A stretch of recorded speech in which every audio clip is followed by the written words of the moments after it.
Assalamualaikum warahmatullahi wabarakatuh. Perkenalkan, nama saya Lintang Pratama Diwangga, mahasiswa Teknik Sipil Universitas Widyatama. Pada pertemuan kali ini saya akan menjelaskan terkait berbagai jenis kerusakan yang dapat terjadi pada perkerasan jalan, termasuk retak, distorsi, deformasi, dan kekasaran. Saya juga akan menjelaskan penyebab masing-masing kerusakan tersebut, serta strategi pencegahan dan metode perbaikan yang efektif untuk menjaga kualitas dan keamanan jalan. Retak atau pecahan permukaan jalan.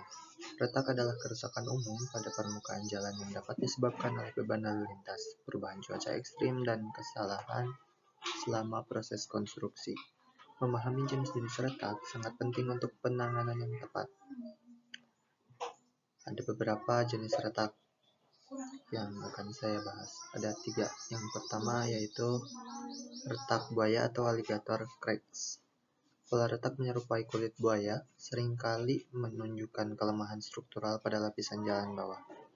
Kemudian ada retak memanjang dan melintang, yaitu retak yang sejajar tegak atau tegak lurus dengan arah lalu lintas. Biasanya karena penyusutan material atau pergerakan tanah. Kemudian yang ketiga ada retak refleksi atau reflection cracks.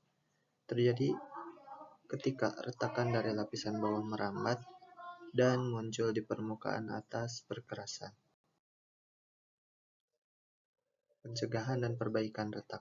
Pencegahan retak memerlukan perhatian pada kualitas material dan desain yang tepat, sementara perbaikan bergantung pada tingkat keparahan kerusakan.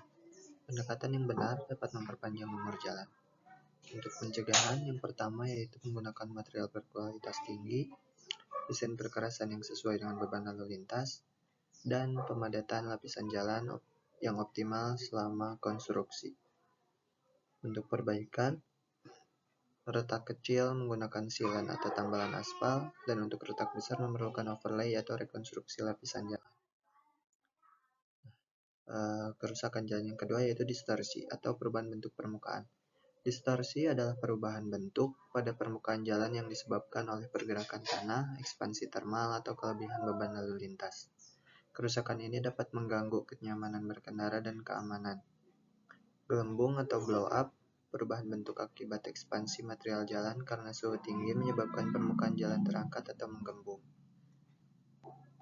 Gundukan atau shaping, permukaan jalan menjadi bergelombang akibat gesekan berulang dari kendaraan dan pergeseran lapisan aspal, terutama di area pengereman atau akselerasi. Kemudian, untuk pencegahan dan perbaikan distorsi ini, berfokus pada pemilihan material yang tepat dan pemadatan yang cermat. Jika distorsi sudah terjadi, perbaikan melibatkan penggantian atau perbaikan lapisan yang rusak untuk mengembalikan kerataan permukaan jalan. Untuk pencegahannya ada 2. Yang pertama, menggunakan bahan perkerasan dengan koefisien ekspansi termal rendah. Dan yang kedua yaitu pemadatan yang baik untuk memastikan stabilitas lapisan jalan. Nah, untuk perbaikannya juga ada 2. Yang pertama yaitu mengganti atau memperbaiki lapisan perkerasan yang rusak. Yang kedua, melakukan perataan ulang permukaan jalan untuk menghilangkan gelombang atau gundukan. Ekspansi termal. Ekspansi termal adalah fenomena fisika di mana suatu benda memuai atau bertambah ukuran saat suhunya meningkat. Ini terjadi karena peningkatan energi kinetik partikel penyusun zat, menyebabkan mereka bergerak lebih cepat dan membutuhkan lebih banyak ruang. Ciri-cirinya yaitu ada 3. Terkait perubahan ukuran, ekspansi termal dapat menyebabkan perubahan pada panjang, lebar, volume, atau densitas suatu zat. Penyebabnya biasanya disebabkan karena pemanasan meningkatkan energi kinetik partikel, membuat mereka bergerak lebih cepat dan berjarak lebih jauh antara satu dengan yang lainnya. Dan jenisnya juga dapat berupa ekspansi linear atau panjang, ekspansi luas, atau ekspansi volume tergantung dimensi yang terpengaruh. Contoh dan faktor ekspansi termal.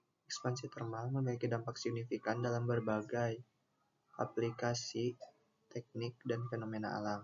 Memahami faktor-faktor yang mempengaruhinya sangat penting untuk desain dan konstruksi yang aman dan efektif. Nah, untuk contohnya yang pertama yaitu rel kereta. Dipasang dengan celah kecil untuk mencegah tekukan saat suhu naik, menunjukkan pentingnya perhitungan ekspansi linear. Kemudian pemuaian air laut, peningkatan suhu global menyebabkan air laut memuai berkontribusi pada kenaikan permukaan air laut, contohnya ekspansi volume. Dan untuk yang ketiga, faktor pengaruh volume awal zat, perubahan suhu, dan koefisien muai adalah faktor utama yang menentukan besarnya ekspansi termal. Nah, untuk kesimpulan dan rekomendasi, memahami jenis-jenis kerusakan jalan seperti retak dan distorsi serta penyebabnya sangat penting untuk pemeliharaan infrastruktur yang efektif.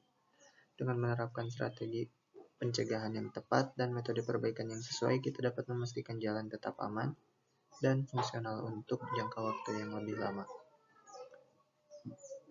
Nah, untuk pencegahannya dapat dilakukan beberapa langkah. Yang pertama yaitu inspeksi rutin, yaitu lakukan pemeriksaan berkala untuk mengidentifikasi kerusakan sejak dini, kemudian menggunakan material berkualitas supaya perkerasan dapat tahan terhadap beban dan perubahan suhu.